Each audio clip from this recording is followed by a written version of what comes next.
नमस्कार, सगरमाथा प्राइम समाचारमा स्वागत छ। म जयन्ती पुडासेनी। नमस्कार, म अपेक्षा ढुङ्गाना। सगरमाथा प्राइम समाचार सुरु गरौं अहिलेसम्मका मुख्य समाचारबाट। एमाले अध्यक्ष ओलीलाई आगामी निर्वाचनबाट प्रधानमन्त्री बनेर देखाउन माओवादी अध्यक्ष दाहालको चुनौती। ओलीले अझै आत्मसमीक्षा नगरेको आरोप।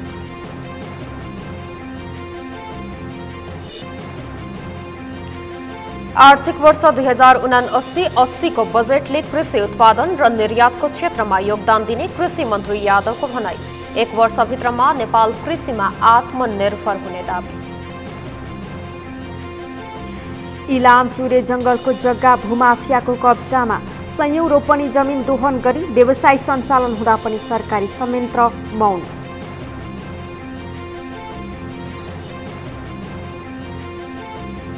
भारतको लद्दाखमा भएको बस दुर्घटनामा 7 जना भारतीय सैनिकको मृत्यु, 19 जना घाइते। घाइतेहरूको आर्मी कमान्ड अस्पतालमा उपचार हुँदै। र आइसिसी विश्वकप लिग 2 क्रिकेट अन्तर्गत त्रिकोणात्मक एक दिवसीय खेल्न नेपाली टोली अमेरिका जाँदै। नतिजा राम्रो आउने नेपाली टोलीको विश्वास।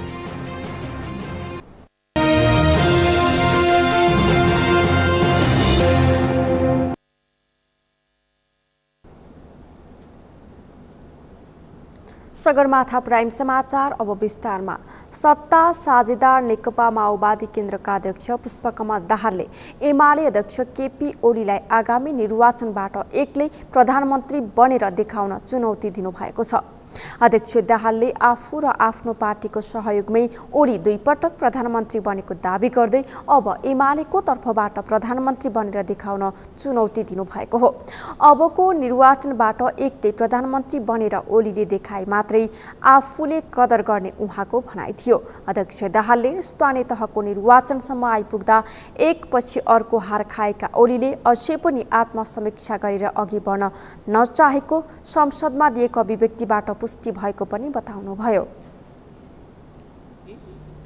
उहाँले आत्मसमीक्षा गर्नुहुन्छ र फेरि एकचोटि देशको राजनीतिक स्थायित्वको निम्ति कम्युनिस्ट आन्दोलनको हितको निम्ति आफू तत्पर रहेको कुरा गर्नु होला भन्ने लागेको थियो मलाई। त्यसो भएर म बडो ध्यानपूर्वक उहाँले 3 घण्टा बोल्नुभयो, 3 घण्टा बसेँ म यहाँ। कहीँ उहाँले वामपन्थी एकताको पक्षमा वातावरण बनाउने कुरा पो गर्नुहुन्छ कि कहीँ अलिकति आत्मालोचना गरेर आत्मसमीक्षा मैले गल्ती गरेँ भन्नुहुन्छ कि अदालतले भनेको कुरा या पार्टीहरूले भनेको गठबन्धनले भनेको कुरामा कहीँ उहाँ चाहिँ पुनर्समीक्षा पुनरावलोकन गर्नेतिर जानुहुन्छ कि भनेको त उहाँ त सुरुदेखि अन्तसम्म अरूलाई गाली गर्नेतिर मात्रै, बदनाम गर्नेतिर र मेरो दृष्टिमा धेरै झुट कुरा बोल्नेतिर मात्रै केन्द्रित हुनुभयो र उहाँ बिल्कुल आफ्नो अहङ्कार र दम्भबाट पछि हट्नु भएको छैन भन्ने देखियो। भए पनि पेट्रोलियम पदार्थमा गरिएको मूल्य वृद्धि तत्काल हटाउन सरकारलाई सुझाव दिनुभयो। त्यसो गरिएन भने जनतामा असन्तुष्टि बढ्दै गएर आक्रोशमा परिणत हुने र त्यसले मुलुकमा झन गम्भीर सङ्कट पैदा हुने अध्यक्ष दाहालको भनाइ थियो। अध्यक्ष दाहालले सङ्घ र प्रदेशको निर्वाचन सम्पन्न हुने बित्तिकै आत्मनिर्भर अर्थतन्त्र निर्माणका लागि सरकारले गुणात्मक कदम चाल्न ढिलाइ गर्न नहुने स्पष्ट पार्नुभयो।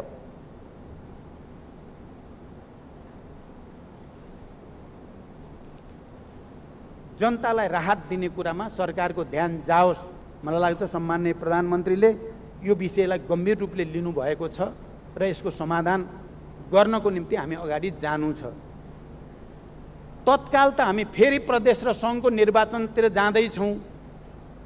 हामीलाई अहिले आवश्यकता छ हाम्रो आर्थिक नीतिमा, हाम्रो उत्पादन प्रक्रियामा, हाम्रो आत्मनिर्भर हुने प्रक्रियामा हामीले रेडिकल्ली अलि गुणात्मक ढङ्गले नसोची हुने स्थिति छैन।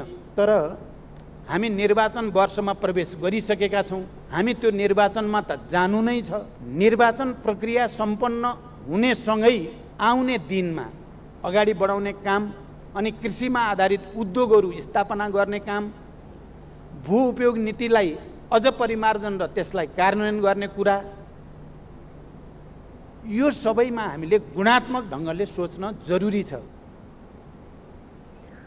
अध्यक्ष दाहालले मुलुकको आर्थिक सङ्कट समाधानका लागि कृषि उत्पादनमा जोड दिन जरुरी रहेको पनि दोहोर्याउनुभयो।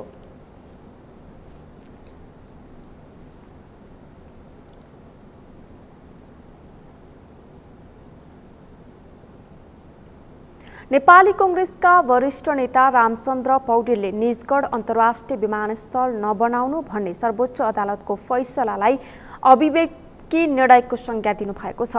वरिष्ठ नेता पौडेलले अदालतले गरेको कतिपय अविवेकी निर्णयले देश विकासमा अवरोध भएको र सर्वोच्चको निजगढ विमानस्थल सम्बन्धी निर्णय पनि त्यसकै नमुना भएको आरोप लगाउनुभयो। उहाँले निजगढ विमानस्थल बनाउने कुरामा रोक लगाउने निर्णयमाथि अदालतले पुनरावलोकन गर्नुपर्ने बताउनुभयो। वरिष्ठ नेता पौडेलले काठमाडौँको त्रिभुवन अन्तर्राष्ट्रिय विमानस्थलको उत्तम विकल्प निजगढ विमानस्थल बाहेक अन्य हुन नसक्ने जिकिर गर्नुभयो।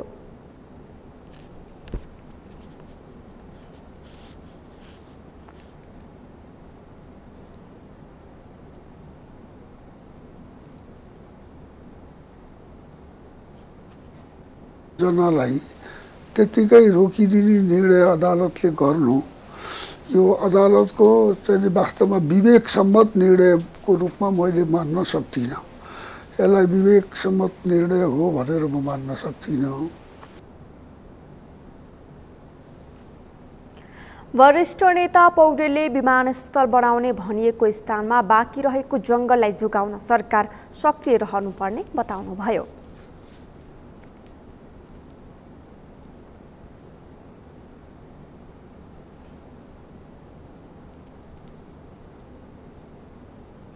कृषि तथा पशुपक्षी विकास मन्त्री महेन्द्र राय यादवले अबको 1 वर्षभित्रमा नेपाल कृषिमा आत्मनिर्भर हुने दाबी गर्नुभएको छ।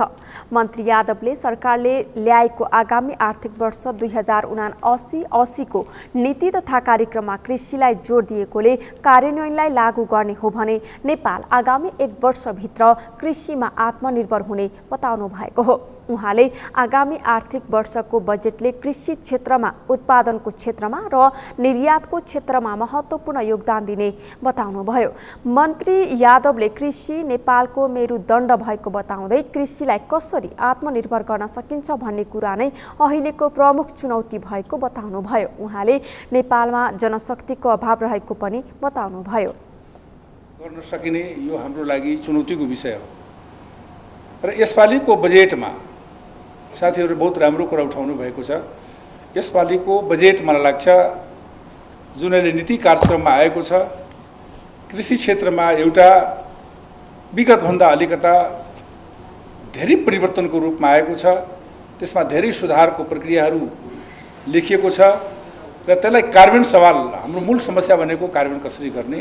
एउटा विषय भनेको जनशक्तिको नै पूर्ति हो। जनशक्तिको अहिले पनि अभाव छ। मन्त्री यादवले नेपालको कृषि उत्पादन व्यवसायीकरण नभएको बताउनुभयो। उहाँले कृषिका उत्पादन सामग्री बिक्रीका लागि किसानले बजार नपाउने समस्या रहेको बताउनुभयो। व्यवसायीकरण छैन। अहिले कृषि जुन उत्पादन छ त्यो थोरै मात्रामा व्यवसायमा छ, तर धेरै किसानहरूले आफूले उत्पादन गर्दाखेरि त्यसको बजारको व्यवस्थापन हुनुपर्ने, यान्त्रिकरण हुनुपर्ने, बजारीकरण हुनुपर्ने, त्यसको लागि हैन गोदामको व्यवस्था हुनुपर्ने, त्यसको लागि भण्डारणको व्यवस्था हुनुपर्ने, त्यसको सरकारले मूल्य निर्धारण गर्छ। अहिले जुन प्रकारको हामीले केही मूल्य निर्धारण गरेका छौँ त्यो गरेका सरकारले मूल्य निर्धारण गरेका उत्पादनका वस्तुहरू सरकारले खरिद गरिदिनुपर्ने। त्यो खरिद गर्नको लागि अहिले हामीसँग भण्डारणको समस्या छ। मन्त्री यादवले आगामी आर्थिक वर्षको बजेटमा सबै प्रदेशहरूमा एउटा भण्डारण घर र प्रत्येक गाउँपालिकामा ससाना गोदामहरू बनाउनका लागि बजेट छुट्याउने बताउनुभयो।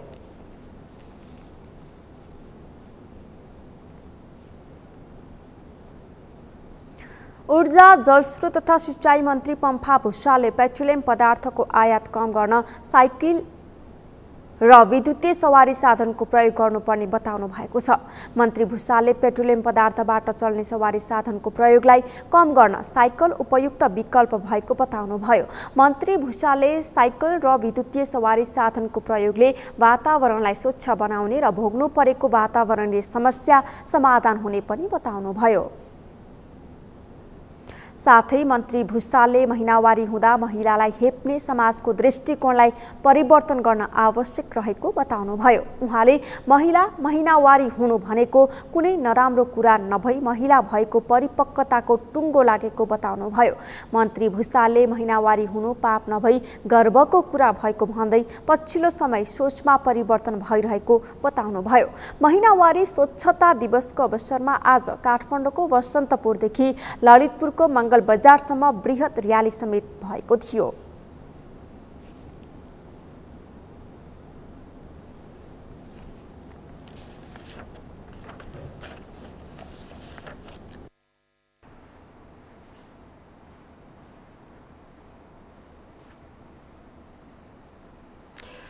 सत्तारूढ प्रमुख घटक नेपाली कांग्रेसका महामन्त्री गगन कुमार थापाले प्रमुख प्रतिपक्षी दल नेकपा एमालेका अध्यक्ष केपी शर्मा ओलीले सरकारको नीति तथा कार्यक्रममाथि संसदमा दिएको अभिव्यक्ति गन्थन मात्रै भएको टिप्पणी गर्नुभएको छ।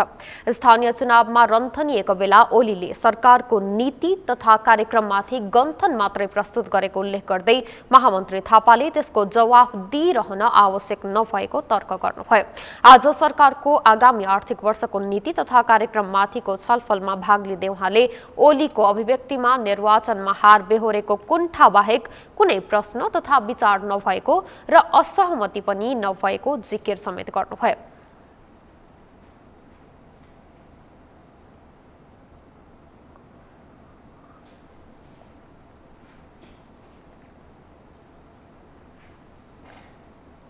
देखेर रन्थनिएको बेलामा बसेर उठेर सुतेर जसरी बोल्न दिए पनि हुन्छ, पलटी कसेर बोले पनि हुन्छ, एक खुट्टामा टेकेर बोले पनि हुन्छ।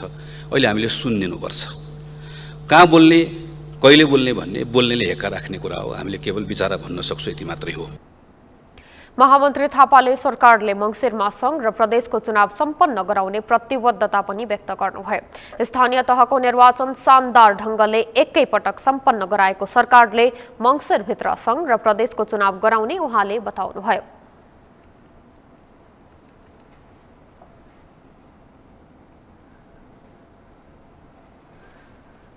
भन्दा बढी हिस्सा भएको हाम्रो आयातको हिस्सा भएको ठाउँमा र अन्तर्राष्ट्रिय बजार, त्यसको मूल्य, खुला सिमाना, हामीले चाहेर पनि त्यसको मूल्य केही गर्न नसक्ने यस्तो अवस्थाको बेलामा हामीले पेट्रोलियम पदार्थमाथिको हाम्रो निर्भरता घटाउने महत्त्वकांक्षी हामीले सोच राख्नै पर्छ। अवस्थामा तलमाथि सजिलैसँग गर्न सकिने अवस्थाले सधैँभरि हामीलाई खतराको डिलमा पनि उभिआएको छ।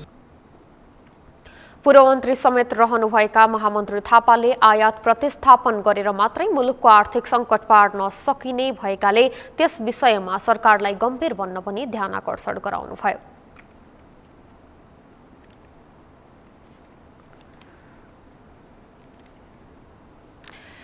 जनता समाजवादी पार्टी जसपाका सांसद उपेन्द्र यादवले नेपाल सरकारका कारण नेपालीहरूले नागरिकता पाउन नसकेको आरोप लगाउनु भएको छ। आज प्रतिनिधि सभामा सरकारले प्रस्तुत गरेको आगामी आर्थिक वर्ष 2079-80 को नीति तथा कार्यक्रममाथि छलफल गर्दै उहाँले नेपाली नागरिकलाई नागरिकता दिनुपर्ने सरकारको दायित्व पूरा हुन नसक्दा नेपाली नागरिकहरूले समस्या भोग्नु परेको बताउनुभयो। सांसद यादवले सरकारले नागरिकहरूलाई नागरिकता दिन नसक्दा नेपाली नागरिकका सन्तानहरू राष्ट्रिय अधिकारविहीन भएर बाँच्न बेवश रहेको बताउनुभयो।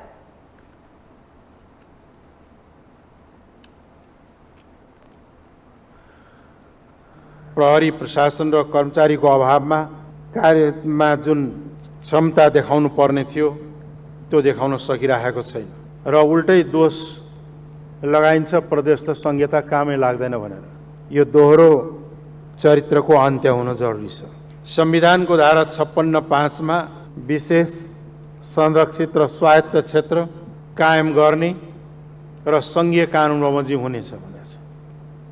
अब त्यो संघीय कानुन संघीय सरकारले नबनाउँदा त्यो संविधानमा लेखेको शब्द बाहेक त्यसको कुनै अर्थ रहन गएको छैन। यस्ता कानुनहरू यो तुरन्त बनाएर कार्यान्वयन गर्नुपर्दछ। सांसद यादवले मधेसमा निर्वाचन क्षेत्रहरूको पुनः निर्धारण गर्नुपर्ने माग राख्नुभयो। उहाँले निर्वाचन क्षेत्रहरू तय गरिएको बेलामा भन्दा अहिले जनघनत्व बढेकाले त्यसको पुनः निर्धारण हुन आवश्यक रहेको बताउनुभयो। सांसद यादवले समानुपातिक समावेशिताको कुरालाई शासक वर्गले विशेष महत्त्व नदिएको बरु त्यसमा नै आफ्ना मान्छेहरू घुसाउने गरेको आरोप लगाउनुभयो। 42 मा सामाजिक न्यायको हक भनिएको छ। महिला, दलित, आदिवासी जनजाति, मधेसी, थारू, मुस्लिम, पिछडा वर्ग, अल्पसंख्यक, सीमान्तकृत समुदाय लगायतका अरूलाई चाहिँ के भन्दाखेरि समानुपातिक समावेशिता अथवा राज्यका निकायमा सहभागिताको हक हुने भनेको छ। तर त्यसलाई कार्यान्वयन गर्ने पर्याप्त कानुनको अभाव, त्यो पनि कार्यान्वयन हुन सकिराखेको छैन। र 45 लाई 100 मानेर छुट्याइएको कोटा पनि तोडमडोड गरेर कार्यान्वयन नगरेर त्यसलाई फेरि सम्भ्रान्त वर्ग र रुलिङ एलिट्सबाट आउनेकै पोल्टामा पारिएको छ। सांसद यादवले सबै क्षेत्रमा आवश्यक मात्रामा बजेट छुट्याएर विकासलाई सन्तुलित ढङ्गले अघि बढाउनु पर्ने नीति लिन आवश्यक रहेको स्पष्ट पार्नुभयो।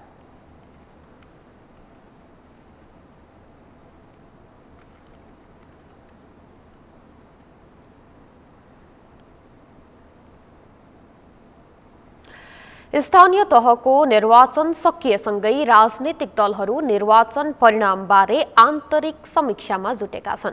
देशभरका 753वटै स्थानीय तहमा भएको निर्वाचनपछि आफ्नो पक्षमा कहाँ कस्तो नतिजा आयो त्यसको विश्लेषणमा दलहरू जुटेका हुन्।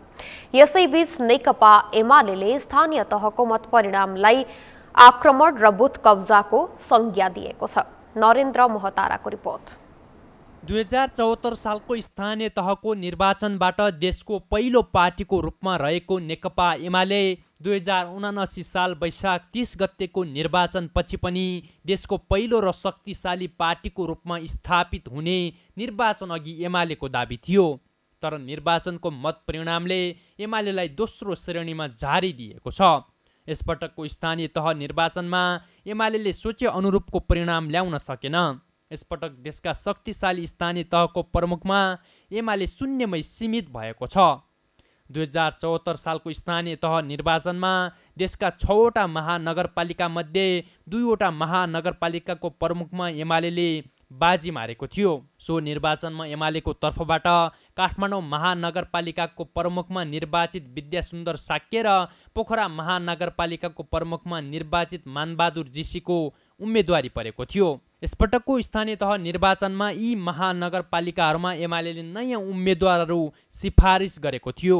तर ती उम्मेदवारहरूले विजय हासिल गर्न भने सकेनन्। त्यति मात्र होइन, 2074 सालको स्थानीय तहमा पहिलो बनेको पार्टी यसपटकको निर्वाचनमा भने दोस्रोमा झरेपछि एमाले निर्वाचन परिणामलाई उम्मेदवार माथिको आक्रमण र बुथ कब्जाको संज्ञा दिएको छ।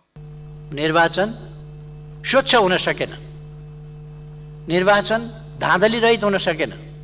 उम्मेदवारलाई थुनेर बुथ कब्जा गरेर सत्ता पक्षले बुथ कब्जा गरेका ठाउँमा प्रहरी निरीह भएर हेरेर बसेको छ र बुथ कब्जा नगरे भन्यो भने प्रतिपक्षका कार्यकर्ताहरू गिरफ्तार गरिएका छन्, यातना दिएको छ। उम्मेदवारका घरमा बम पड्काइएको छ, उम्मेदवारका परिवारका सदस्यहरू घाइते भएका छन्, घर भत्किएको छ।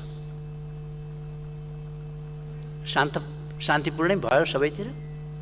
यसपटकको स्थानीय तहको निर्वाचनमा एमाले देशभर पालिका प्रमुख तथा अध्यक्षमा 205 सिटमा विजयी भएको छ भने उपप्रमुख तथा उपाध्यक्षमा 239 सिटमा विजयी भएको छ।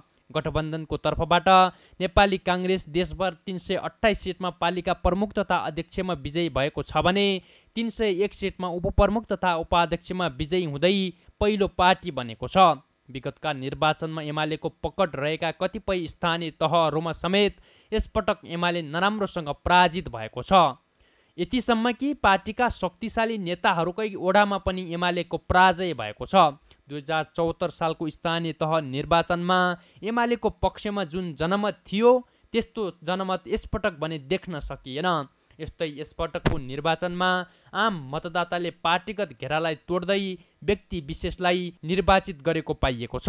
तर प्राप्त जनमतलाई सम्मान गर्नुपर्ने अवस्थामा एमाले भने उल्टै विभिन्न आरोप प्रत्यारोपमा लिप्त देखिएको छ। उसले विभिन्न समूहबाट भएको अन्तर्घातका कारण आफ्नो पक्षमा नराम्रो परिणाम आएको बताएको छ। तर लोकतन्त्रमा मतदान गोप्य हुने भएकाले त्यहाँ अन्तर्घातको प्रश्न नआउने राजनीतिक विश्लेषकहरूले दाबी गरेका छन्। मलाई लाग्दैन एमाले दोस्रो भएको यसपालि या उसको भोट या सिट घटेको चाहिँ अन्तर्घातको कारणले हो जस्तो मलाई लाग्दैन। एक दोस्रो कुरा, लोकतन्त्रमा अन्तर्घात भन्ने नै हुँदैन। यो मान्छेहरूले अनावश्यक शब्दावली प्रयोग गरेको हो। किनभने लोकतन्त्र भनेको यस्तो प्रणाली हो जहाँ व्यक्तिको सार्वभौम सत्ता सबैभन्दा माथि हुन्छ। हरेक व्यक्ति जो चाहे पार्टीमा लागेको होस् या नलागेको होस्, उसले आफ्नो इच्छा बमोजिम चाहिँ भोट हाल्ने हो र गोप्य मतदान हो। अनि गोप्य मतदान हो, इच्छा बमोजिम भोट हाल्ने हो भनेपछि त्यहाँ अन्तर्घातको प्रश्नै कहाँबाट आयो? निर्वाचनमा जित र हार दल तथा उम्मेद्वारहरूका लागि सामान्य प्रक्रिया हुन्। तर निर्वाचन परिणामलाई लिएर राजनीतिक दलमा वितृष्णा पैदा भएको छ, जसले आगामी दिनमा मुलुकलाई समेत सकारात्मक परिणाम दिनेमा शङ्का उब्जिएको छ। सगरमाथा टेलिभिजनका लागि क्यामेरामा सुरेन्द्र राउत र प्रताप लामाका साथमा नरेन्द्र महतारा, काठमाडौँ। गत निर्वाचनमा सुदूरपश्चिम प्रदेशका 88 वटा स्थानीय तहमा विजयी बनेका दलहरूलाई यसपटक साख जोगाउन हम्मे परेको छ। प्रदेशका अधिकांश पालिकामा जनप्रतिनिधिसँगै राजनीतिक दलको नेतृत्वमा पनि मतदाताले परिवर्तन खोजेको देखिएको छ। यो पटक प्रदेशका अधिकांश स्थानीय तहमा पार्टी र जनप्रतिनिधि परिवर्तन भएका छन्। कैलालीबाट दिनेश विष्टको रिपोर्ट। कांग्रेस र कम्युनिस्टका गढ र किल्ला भनेर चिनिने पालिकामा 2079 को स्थानीय तह निर्वाचन परिणामले वर्चस्वमा फेरबदल भएको देखाएको छ। यसैगरी वडादेखि पालिकासम्मको नेतृत्वमा दोहोरिन चाहने व्यक्तिलाई यो पटक चुनाव जित्न निकै मुस्किल भएको छ। प्रदेशका केही पालिकामा यसअघि निर्वाचित भएका पालिका प्रमुख उपप्रमुखले चुनाव जिते पनि अधिकांशको लगातार दोस्रो पटक चुनाव जित्ने सपनामा मतदाताले अंकुश लगाएका छन्।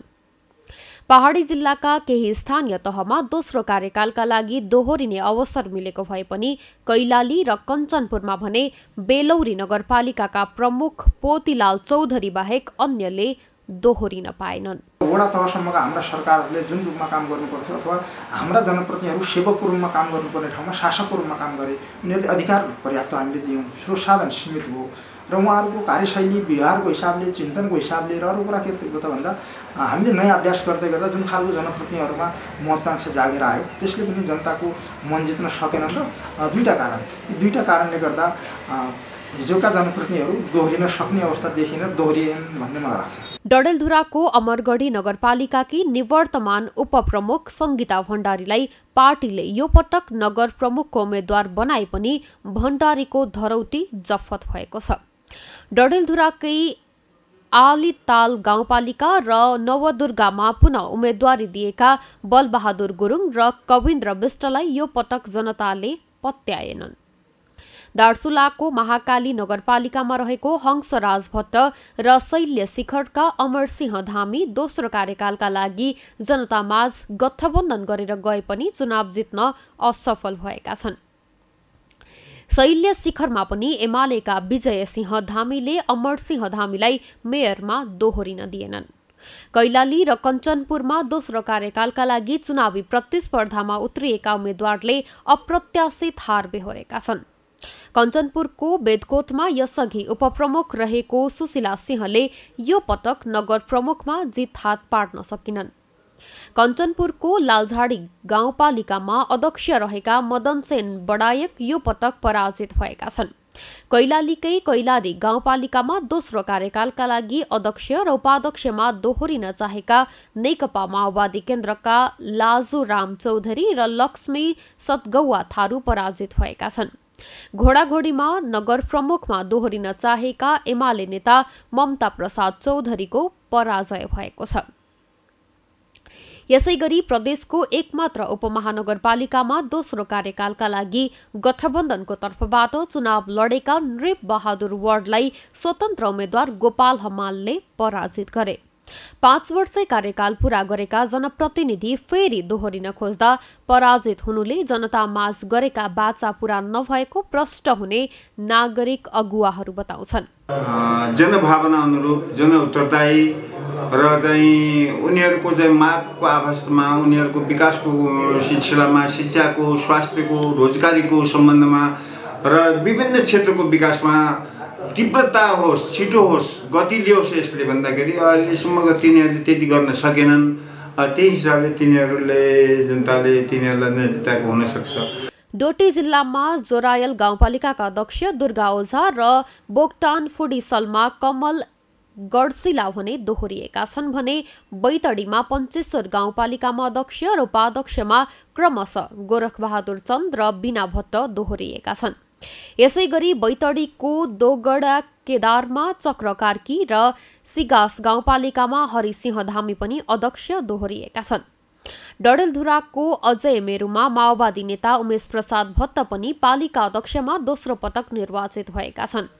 काम गर्ने नेता दोहोरिँदा काम नगरेका नेता पराजित बनेको नागरिकहरू बताउँछन्। जनताले यसपटकको चुनावमा नेतालाई सबक सिकाएर सुध्रने मौका दिएको भन्दै अब सेवक बन्नका लागि मात्रै राजनीतिमा लाग्न नागरिकको सुझाव छ। अहिले भर्खरै निर्वाचित हुनुभएका जति पनि जनप्रतिनिधि हुनुहुन्छ, म एक जनताको तर्फबाट उहाँहरू सबैलाई बधाई दिन चाहन्छु, शुभकामना दिन चाहन्छु। तर सँगसँगै एउटा जनताले सधैँ आफूले मत दिँदाखेरि एउटा चेतावनी पनि दिएका हुन्छन् सँगसँगै। त्यो के हो भने हिजोका दिनमा जे कमी कमजोरीहरू भए, हिजोका दिनमा जे किसिमका गलत कामहरू भए, जे कुराका कठिनाइहरू भए, त्यो चाहिँ दोहोरिनु हुँदैन। निर्वाचनमा जनतामाझ निकै बाचा गरेका जनप्रतिनिधिहरूले कुर्सीमा पुगेपछि बाचा कार्यान्वयन नगरेकै कारण जनताले सजाय स्वरूप फेरि उनैलाई दोहोरिने मौका दिएनन्। उनीमाथि अविश्वास गरी नयाँमाथि ठूलो विश्वासका साथ जनताले विजय गराएका छन्। त्यसैले जनभावना अनुसार काम गरी निवर्तमान जनप्रतिनिधिहरू जस्तै सजायको भागीदार नबन्न जनताको सुझाव छ। सगरमाथा टेलिभिजनका लागि कैलालीबाट दिनेश विष्टको रिपोर्ट। समाचारमा पालो भएको छ विश्रामपछि।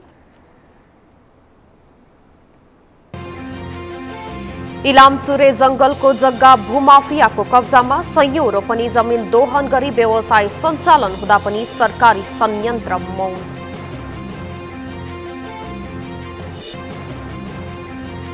नयाँ शैक्षिक सत्र सुरु भइसक्दा पनि अधिकांश विद्यार्थीहरूले पाएनन् पाठ्यपुस्तक। मतपत्र छपाईका कारण पाठ्यपुस्तक छपाईमा ढिलाइ भएको सरकारको दावी।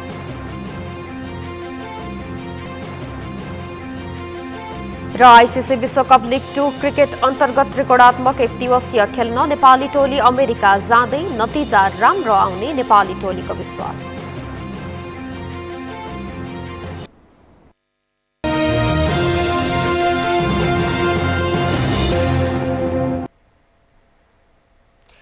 विश्रामपछि सगरमाथा प्राइम समाचारमा पुनः स्वागत छ। अब बाँकी समाचार। सरकारले संवेदनशील चुरे क्षेत्रका वन जंगल र जमिन जोगाउन छुट्टै राष्ट्रपति चुरे संरक्षण कार्यक्रम नै बनाएर कार्यान्वयन गरिरहेको छ। तर पूर्वी नेपालको इलामका दक्षिणी भेगमा रहेका चुरे जंगलको जमिन नै भूमाफियाले कब्जा गरेर व्यवसाय चलाउँदा समेत सरकार मौन देखिएको छ। झापाबाट पूजन घिमिरेको रिपोर्ट। इलामको माई नगरपालिका वडा नम्बर 2 र 8 मा रहेको चुरे वनको जमिन नै भूमाफियाको गिरोहले कब्जा गरेको रहस्य खुलेको छ। ह्याप्पी ड्रिम्स प्रालीले माई नगरपालिकाको चेप्टी भन्ने स्थानमा फन पार्क बनाउने नाममा सरकारी जमिन कब्जा गरेको हो। जिल्ला वन कार्यालय इलामका तत्कालीन प्रमुख इन्द्रमणि भण्डारी, माई नगरपालिका वडा नम्बर 2 का तत्कालीन वडाध्यक्ष तथा हालका मेयर खम्बासिंह लिम्बुसँगको मिलेमतोमा झापा सुरुङ्गाका दिनेश शिवाकोटीले चुरे क्षेत्रको सामुदायिक वनको जमिन हडपेका हुन्। शिवाकोटीले फन पार्कको निम्ति भन्दै चेप्टीमा 85 रोपनी जग्गा खरिद गरेका थिए, तर उनले करिब 300 रोपनी जमिनमा पार्क विस्तार गरेका छन्। उनले स्थानीय सरस्वती सामुदायिक वनको 45 रोपनी र 170 रोपनी ऐलानी जग्गा कब्जा गरेका हुन्। शिवाकोटीले जग्गा कब्जा गरेको भन्दै अख्तियारीमा उजुरी परेपछि छानबिनका क्रममा 45 रोपनी जग्गा सरस्वती सामुदायिक वनको रहेको पुष्टि भएको वनका कर्मचारीले बताए। सो समयमा चाहिँ हामीले यो फन पार्कको पनि एक किसिम के कति जग्गा ओगटेको छ फन पार्कले भनेर हामीले सो फन पार्कको हामीले तपाईँको जिपिएस मार्फत एरिया क्यालकुलेसन गर्दा लगभग फन पार्कले त्यो चेप्टी फन पार्कले भनेको 11.97 हेक्टर जति चाहिँ आफ्नो त्यति क्षेत्रमा चाहिँ आफ्नो फन पार्क विस्तार गरेको पाइयो होइन। त्यस पछाडि हामीले नजिकै रहेको अघि सरस्वती सामुदायिक वन भन्नुभयो, सो सामुदायिक वनको चाहिँ फिल्ड बुकलाई चाहिँ ओभरल्याप गरेर त्यो चेप्टी फन पार्कले ओगटेको जग्गा र उक्त सामुदायिक वनको जग्गालाई ओभरल्याप गर्दाखेरि चाहिँ लगभग 2.25 हेक्टर भनेको 45 रोपनी जति जग्गा चाहिँ फन पार्कले यो सरस्वती सामुदायिक वनको जग्गा चाहिँ प्रयोग गरेको भन्ने पाइयो होइन। सुरुमा शिवाकोटीले 85 रोपनी नम्बरी जग्गा खरिद गरी फन पार्क निर्माण थाल्ने क्रममा चुरे जंगलको सखुवा काटिएको भन्दै जिल्ला वन कार्यालय इलामले निर्माणमा प्रयोग भएको जेसीबी नियन्त्रणमा लिएको थियो। इलामका तत्कालीन डीएफओ मेघराज राईले वनको जमिन कब्जा गरेको र सखुवाको रुख काटेको थाहा पाएपछि निर्माण रोक्न निर्देशन दिएका थिए, तर डीएफओ राईले असहयोग गरेको भन्दै पूर्वका विभिन्न जिल्लामा काम गरिसकेका इन्द्रमणि भण्डारीलाई जिल्ला वन कार्यालय इलाममा सरुवा गराएर जमिन हडप्ने योजना सफल बनाएको स्थानीय नेताहरूले बताएका छन्। हालका माई नगरपालिकाका मेयर खम्बासिंह लिम्बू समेत वनको जमिन हडप्ने काममा संलग्न रहेको र शिवाकोटीको गोप्य पार्टनर समेत रहेको उनीहरूले जानकारी दिएका छन्। केही नम्बरी र केही ऐलानी जमिन गरेर 300 रोपनी जमिनमा पार्क निर्माण गरिरहेको ह्याप्पी ड्रिम्स प्रालीले बताएको छ। अब यो तपाईको प्रोजेक्टमा क्षेत्रफल भन्नुपर्दाखेरि चाहिँ आदि नम्बरी आदि ऐलानी जग्गा नम्बरी र ऐलानी मिलाएर लगभग 300 रोपनी जग्गाको भित्र बनेको पार्क हो हैन। अब उद्देश्य भनेको त अब यो वर्ष अहिले 1.5 वर्ष हुँदैछ, 1.5 वर्षमा यतिको काम हुँदैछ भने लगभग उहाँ बनाउने टार्गेट चाहिँ भनेको अब 2 वर्षमा कम्प्लिटली बनाउने भन्ने टार्गेट हो। यति मात्र होइन, माई नदी पारी वडा नम्बर 8 दुङदुङेमा समेत 300 रोपनी वन र ऐलानी जमिन कम्पनीले हडपेर पूर्वाधार निर्माण गरिरहेको छ।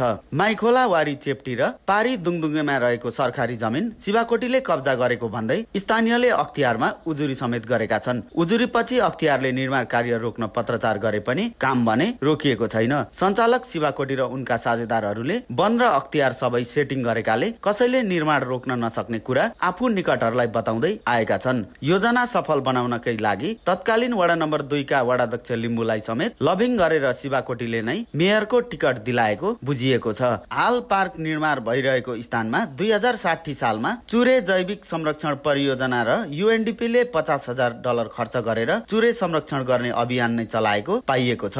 पाल्टार अनि लोदिया चेप्टी, यो तल्लो चेप्टी माथिल्लो चेप्टी सबैतिर कार्यक्रम चलाएको थियो। त्यस अन्तर्गत त्यहाँको समुदायलाई विभिन्न किसिमको चुरिया संरक्षण सम्बन्धी विभिन्न किसिमको चाहिँ तालिमहरू दिएर उनीहरूलाई सचेतना अभिवृद्धि गर्ने अनि चुरियाको महत्त्व बुझाउने, वृक्षारोपण गर्ने अनि त्यसको उनीहरूको आय आर्जनका लागि चुरिया विनाशप्रति नजाने र चुरिया मार्फत त्यो कार्यक्रम मार्फत अन्य वैकल्पिक आय स्रोतकाहरू व्यवस्थापन गर्ने गरी तालिमहरू समेत दिएको, विभिन्न रिसोर्सहरू दिएको, त्यसरी हामीले कार्यक्रम चलाएका थियौँ। कम्पनीले करिब 1 अर्बको लगानीमा पार्क निर्माण सम्पन्न गर्ने र अहिलेसम्म 25 करोड रुपैयाँ खर्च भइसकेको जनाएको छ, तर अर्बौं रुपैयाँको योजना निर्माणका निम्ति कतैबाट पनि स्वीकृति नलिएको पाइएको छ। विस्तृत वातावरणीय परीक्षण पछि सम्बन्धित निकायबाट स्वीकृति लिएर मात्रै चुरे क्षेत्रमा पूर्वाधार निर्माण गर्ने कानुनी व्यवस्था रहेको छ। कम्पनीले योजना निर्माणका क्रममा वनका कर्मचारीसँगको मिलेमतमा 100औं सखुवाका रुख गायब बनाएको जानकारहरूको भनाइ छ।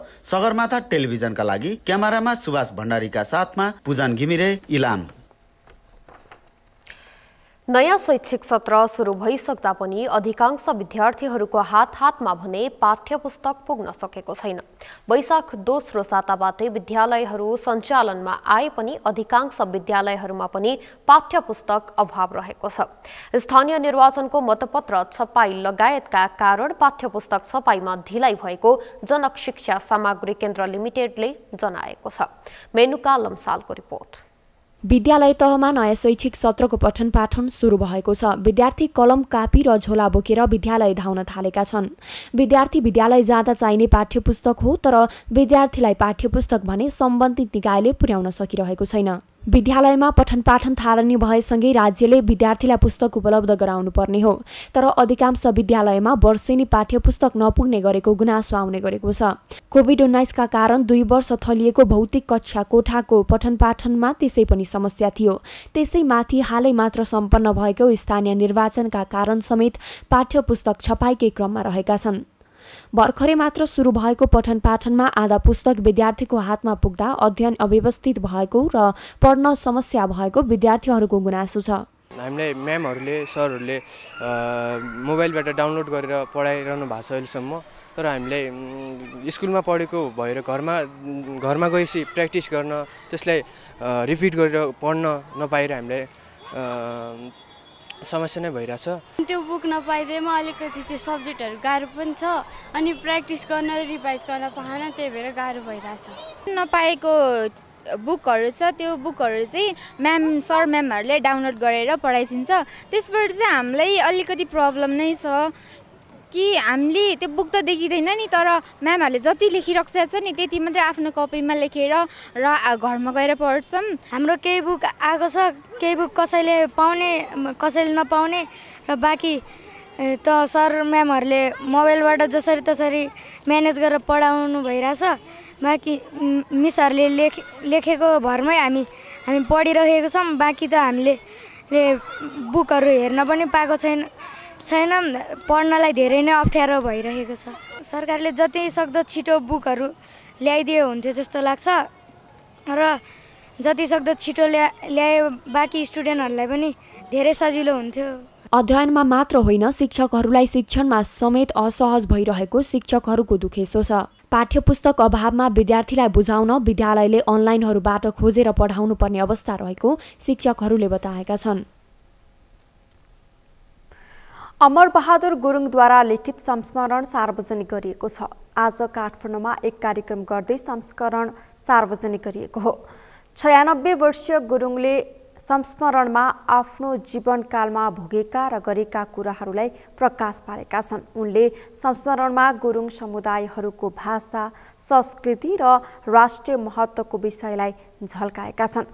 उनको संस्मरणबाट नयाँ पुस्ताले गुरुङहरूको संस्कृति र नेपालको इतिहासको बारेमा तथ्यगत जानकारी लिन पाउने जानकारहरूले बताएका छन्। अमृत ढकालको रिपोर्ट। अमरबहादुर गुरुङद्वारा लिखित संस्मरण सार्वजनिक गरिएको छ। शनिबार काठमाडौँमा एक कार्यक्रम गर्दै संस्मरण सार्वजनिक गरिएको हो। 96 वर्षीय गुरुङले संस्मरणमा आफ्नो जीवनकालमा भोगेका र गरेका नितान्त कुराहरूलाई प्रकाश पारेका छन्। उनले संस्मरणमा गुरुङ समुदायहरूको भाषा, संस्कृति र राष्ट्रिय महत्त्वको विषयलाई झल्काएका छन्। उनको संस्मरणबाट नयाँ पुस्ताले गुरुङहरूको संस्कृति र नेपालको इतिहासको बारेमा पनि जानकारी लिन सक्ने अमरबहादुर गुरुङका छोरा विजय गुरुङले बताएका छन्। नितान्त व्यक्तिगत त्यति बेलाका कुराहरू पनि प्रकाश पार्नुभएको छ, जो कि हामीलाई पनि थाहा थिएन र उहाँलाई चिन्ने आफ्ना नातेदारहरूलाई पनि थाहा थिएन। त्यो कुरा त्यहाँ देख्न सकिन्छ। र त्यताबाट हामीले अरूलाई भन्दा हाम्रो आफ्नो परिवारहरूलाई विशेष गरेर उहाँ कस्तो हुनुहुन्थ्यो, उहाँले जीवन कसरी निर्वाह गर्नुभयो, कसरी सङ्घर्ष गर्नुभयो भन्ने हुन्छ भने। अर्को कुरा त्यहाँ 2-3वटा शीर्षकहरू कस्तो छ भने गुरुङ कल्याण सङ्घ 2011 साल स्थापना हुँदाखेरिको त्यति बेलाको सङ्घर्ष है, त्यसको त्यहाँ केही लेखिया छन्। र अर्को महत्त्वपूर्ण कुरा छ भने गुरुङहरू एकपटक चाहिँ राणाकालमा शूद्र भनेर झन्डै भनिसकेको अवस्था थियो। त त्यति बेला उहाँले कसरी सङ्घर्ष गरेर यो होइन हामी शूद्र होइनौँ भन्ने कुराको त्यो त्यहाँ पुस्तकमा लेखिया भएर त्यो अन्य गुरुङ हामीलाई नचिन्ने अथवा बुवालाई नचिन्ने भए तापनि अन्य गुरुङहरूलाई त काम लाग्ने नै भए। तर त्यो चाहिँ एउटा इतिहास, एउटा घटनाको रूपमा पनि अरूले पनि ज्ञान लिन सक्छ होला भन्ने मैले आशा गरेको छु। संक्षिप्त कुरामा यो किताबको बारे विशेष गरेर संक्षिप्त उहाँको कुरा कति कुरा त मलाई थाहै थिएन, यो किताब पढेपछि थाहा भयो। अमर बहादुर गुरुङले यस अघि पनि आधी दर्जनभन्दा धेरै कृतिहरू प्रकाशित गरेका छन्। गुरुङका अधिकांश कृतिमा गुरुङ समुदायको पहिचान र नेपालीपना झल्किएको पाइने गरेको छ। पछिल्लो पुस्ताले आफ्नो संस्कार र संस्कृति भुल्दै गएका बेला अमर गुरुङको पुस्तकले भावी सन्ततिलाई ठूलो ज्ञान दिने पूर्व प्रधान सेनापतिकी श्रीमती तथा नेपाल राष्ट्र बैंककी पूर्व सहायक निर्देशक कमला गुरुङले बताएकी छन्। अहिलेको जेनेरेसनले आफ्नो नयाँ संस्कृतिहरू संस्कारहरू सबै बिर्सिँदै गएको बेलामा यति 96 वर्षको उमेरको यस्तो मान्छेले यति मेहनत र दुःख गरेर यस किताब निकाल्नुभयो। हामी उहाँप्रति एकदमै पोजिटिभ छ। उहाँलाई हौसला दिनुपर्छ र अरूहरूले पनि यसबाट सिक्नुपर्छ। अमर बहादुर गुरुङको संस्मरणलाई एउटा इतिहास समेत मानिने गरेको छ। राष्ट्रिय योजना आयोगका पूर्व सदस्य डाक्टर गणेश गुरुङले अमर बहादुर गुरुङको संस्मरणलाई इतिहासको दस्तावेज भएको बताएका छन्। डाक्टर गुरुङले आफ्नो संस्कार र संस्कृति बुझ्न अमर बहादुर गुरुङको संस्मरणले धेरै सहयोग गर्ने बताएका छन्। यो किताबमा उहाँले नेपालको राजनीतिक र समाजमा जुन उथलपुथल भएर समाजको बदलिँदो समाजको चित्रण गर्नुभएको छ र इतिहासकोलाई साँची राखेर उहाँले जुन बयान गर्नुभएको छ त्यो नयाँ पिँढीहरूको लागि एउटा गजबको एउटा चाहिँ दस्तावेज आज निकाल्नु भएको छ, जसले हामी जस्तो अध्ययन गर्ने र नेपाली समाजलाई बुझ्न चाहने मानिसहरूको लागि तथ्य र तथ्याङ्क सहितको आधारहरू सहित भएको एउटा चाहिँ दस्तावेजको रूपमा यो महत्त्वपूर्ण यसले भूमिका निर्वाह गर्छ। अमर बहादुर गुरुङ राणाकालीन समयदेखि नै राजनीतिक र सामाजिक क्षेत्रमा आबद्ध भएर धेरै उल्लेखनीय काम गरेका व्यक्ति हुन्। अमर बहादुर गुरुङले 2011 सालमा गुरुङ कल्याण सङ्घको स्थापना गरेर गुरुङहरूको संस्कृति संरक्षण गर्ने काम गरेका थिए। गुरुङले 2015 सालमा गुरुङ भाषाको संक्षिप्त कोसेली समेत प्रकाशित गरेका थिए। देश र समाजलाई योगदान पुर्याए बापत उनलाई विभिन्न राष्ट्रिय तथा अन्तर्राष्ट्रिय पदक र पुरस्कारले सम्मान गरिएको छ। तमुहरू एकताबद्धतामा नेतृत्वदायी भूमिका निर्वाह गरी गुरुङ सूत्र तथा मासिने जात होइन भन्ने सङ्घर्षमा विजय प्राप्त गरेको व्यक्तिका रूपमा उनलाई जिउँदो ऐतिहासिक पुरुष समेत भनेर सम्मान गरिएको छ। सगरमाथा टेलिभिजनका लागि क्यामेरामा सन्तोष छेत्रीका साथमा अमृत ढकाल, काठमाडौँ। सगरमाथा प्राइम समाचारमा एकैछिन विश्रामपछि। भारतको लद्दाखमा भएको बस दुर्घटनामा 7 जना भारतीय सैनिकको मृत्यु, 19 जना घाइते, घाइतेहरूको आर्मी कमान्ड अस्पतालमा उपचार हुँदै। आइसिसी विश्वकप लिग 2 क्रिकेट अन्तर्गत त्रिकोणात्मक एक दिवसीय खेल्न नेपाली टोली अमेरिका जाँदै, नतिजा राम्रो आउने नेपाली टोलीको विश्वास।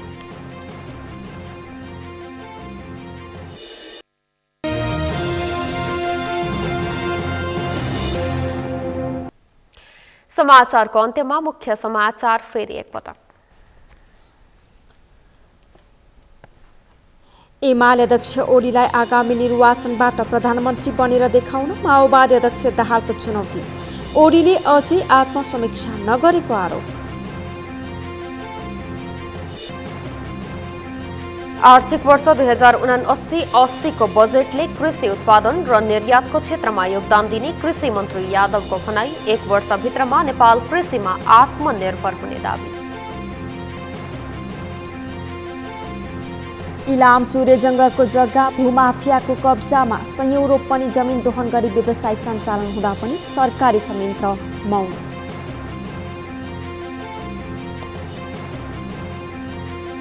भारतको लद्दाखमा भएको बस दुर्घटनामा 7 जना भारतीय सैनिकको मृत्यु, 19 जना घाइते, घाइतेहरूको आर्मी कमान्ड अस्पतालमा उपचार हुँदै। आइसिसी विश्वकप लिग 2 क्रिकेट अन्तर्गत त्रिकोणात्मक एक दिवसीय खेल नेपाली टोली अमेरिका जाँदै, नतिजा राम्रो आउने नेपाली टोलीको विश्वास।